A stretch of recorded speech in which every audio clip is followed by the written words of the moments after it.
Olá, muito boa tarde a você. Confirmada a segunda morte pela gripe H3, um tipo mais leve da H1N1. É uma mulher de 52 anos que morava no Itapuã. Até agora foram registrados 221 casos da doença aqui no Distrito Federal.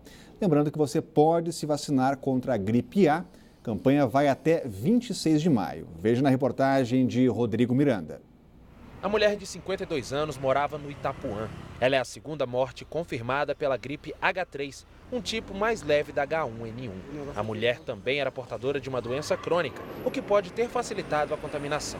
A morte foi confirmada pela Secretaria de Saúde. No final de abril, uma mulher de 43 anos, moradora do Riacho Fundo, que tinha diabetes, também morreu por conta do mesmo problema. Até o momento, já foram notificados 221 casos de síndrome respiratória aguda grave, 65 foram confirmados. Nesse ano, não houve casos confirmados do vírus H1N1. Já no mesmo período de 2016, foram 10 mortes relacionadas a esse vírus. A campanha de vacinação contra a gripe aqui no DF começou no dia 17 de abril. Ela segue até o dia 26 de maio. No dia 13, ocorre o Dia de Mobilização Nacional em todo o país. No DF, 150 postos de vacinação vão atender a população. Do início da campanha até agora, 82 mil pessoas já foram vacinadas contra H1N1.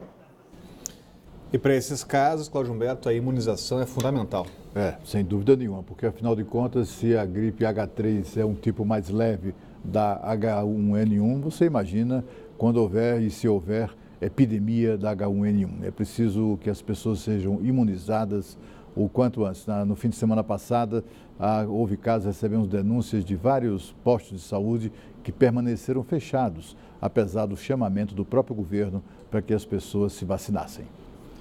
CPI da Saúde, o relatório final foi apresentado na Câmara Legislativa e após um ano de investigação, ninguém foi indiciado.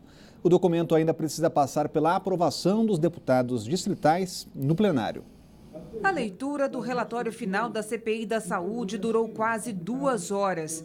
O documento apresentado pelo relator, o deputado Lira, do PHS, tem 600 páginas. Parlamentares reclamaram por não terem recebido uma cópia do texto para análise com a devida antecedência. É deplorável uma instituição como essa não ter condições de produzir cópias do relator para os membros dessa comissão.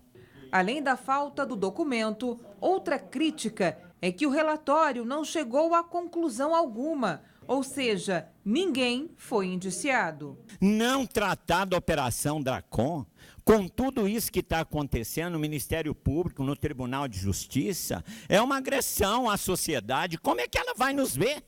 Como é que a sociedade vai nos ver quando aquilo que aconteceu aqui não aconteceu nesse relatório? Fizeram curvas na investigação, crime de omissão, de conivência. E aí nós vamos ter que saber quem foi que fez curvas, para deixar os incriminados de fora. Aí é muito mais grave do que eu imaginei. O relator se defendeu, disse que apresentou apenas um resumo. O que eu li aqui não é o relatório na sua totalidade, não. Aqui é apenas o resumo, é a conclusão. O relatório em si tem mais de 500 páginas. O documento não menciona as supostas negociações de emendas parlamentares que teriam beneficiado 5 deputados investigados pela Operação Dracon, parlamentares que, inclusive, já viraram réus na Justiça. O texto também não aponta responsáveis por fraudes ou desvios na saúde pública do DF. Apesar disso, o relator sugeriu que as investigações continuem, mas agora com a polícia e o Ministério Público.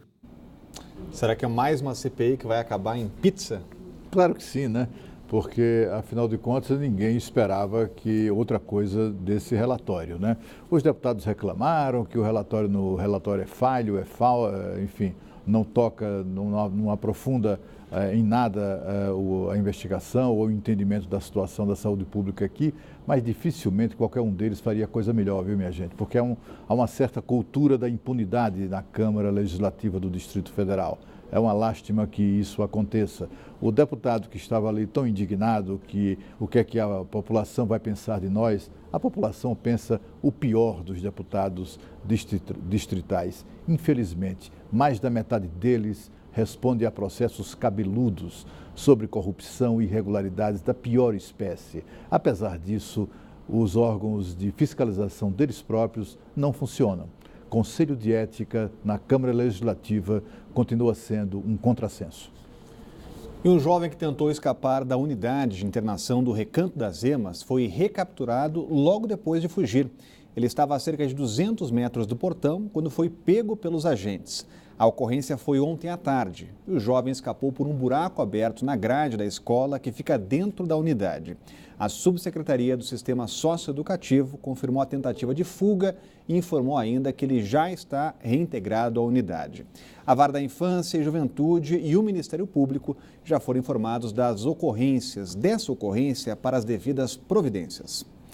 E a criação de uma comissão para analisar uma proposta que trata da reforma política causou muita polêmica ontem. A medida acaba com a reeleição e unifica as eleições para cargos majoritários. Algumas pessoas acharam que as eleições no ano que vem estavam ameaçadas. Quem traz os detalhes ao vivo é a Renata Dourado, até porque a história é bem diferente, né, Renata? Boa tarde. Pois é, Rodrigo. Boa tarde para você, para o Cláudio. Uma ótima sexta-feira, um ótimo final de semana para todos que estão nos acompanhando.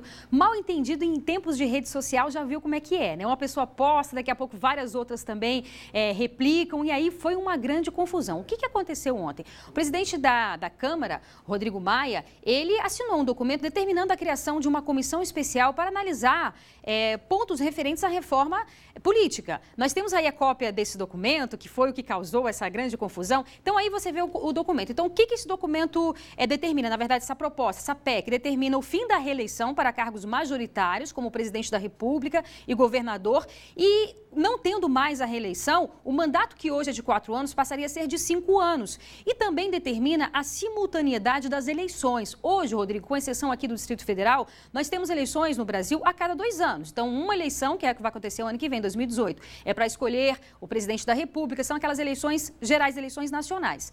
2 anos depois, você tem as eleições municipais. Então, é isso que acontece. Então, esse texto determina o seguinte: vamos ter só uma eleição para escolher todos esses candidatos. Ocorre que com esse documento aí, as pessoas acharam, né, algumas pessoas acharam que a eleição do ano que vem, nós teremos a escolha do presidente da República e de vários outros candidatos no ano que vem, estaria ameaçado, ou seja, não aconteceria, isso prorrogaria o mandato do atual presidente Michel Temer. Mas não é isso. Na verdade, isso só começa a valer se for aprovado no Congresso Nacional em 2022. Mas aí foi realmente uma grande confusão, a ponto de o próprio relator da reforma política, que é do PT, o deputado Vicente Cândido, soltou uma nota dizendo que essa determinação do presidente Rodrigo Maia, foi um pedido da própria comissão especial que está analisando para facilitar essa tramitação. Então, tudo ficou resolvido, não vai ter o golpe que as pessoas chamavam, ou seja, ano que vem teremos a eleição, a escolha aí de uma forma democrática para o presidente da República. E falar em PEC polêmica também, tratando um pouco do assunto da PEC da Previdência, na próxima terça-feira, aquela comissão especial, que teve aquela confusão, onde foi invadida, as pessoas jogaram bomba lá. A PEC, essa comissão vai se reunir na próxima terça-feira para finalizar a análise dos destaques. Então, finalizando essa etapa, essa PEC já está pronta para ser levada a plenário. Mas é aquela coisa que a gente vem dizendo aqui, o governo está muito cauteloso, vai analisar o momento certo, para não ter nenhuma derrota, não correr o risco de ter nenhuma derrota, já que necessita de pelo menos 308 votos, vai analisar o momento correto de colocar isso a plenário. E também tem um outro debate aí, porque deputados, inclusive deputados da base, só querem analisar essa reforma da Previdência depois que os senadores finalizarem o processo da reforma trabalhista, que já passou pela Câmara, porque eles entendem que todo o ônus, todo o desgaste está caindo mais, sobrecarregando a imagem dos deputados, já que eles estão aprovando essas medidas impopulares, aprovaram a reforma trabalhista e aí está prestes a aprovar a PEC, então tem esse impasse aí também. E falar em reforma trabalhista, no Senado já foi escolhido aí quem vai ser o relator na CCJ, Comissão de Constituição e Justiça, vai ser o Romero Jucá. Então, ele que vai presidir essa comissão, claro que as outras comissões, outras duas, de assuntos econômicos e assuntos sociais, cada uma comissão vai ter um relator para tramitar esses assuntos tão importantes, né, Rodrigo? Um debate tão importante para todo o país.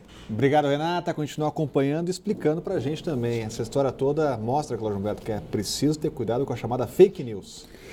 Mas eu também preciso ter cuidado com esses deputados, né? Porque essa proposta de emenda é tudo muito suspeito, muito estranho, né? Acaba excitando a imaginação do pessoal das redes sociais, porque essa proposta de emenda constitucional que unifica as eleições, acaba com a reeleição para ocupantes de cargos majoritários, prefeito, governador e presidente, e estabelece um mandato único para todo mundo de 5 anos.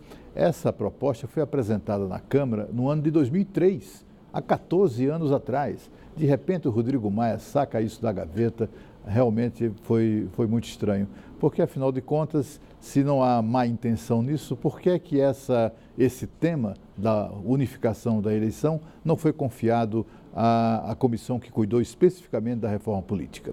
É tudo muito estranho, mas é preciso ficar de olho. É como disse o poeta, é preciso orar e vigiar.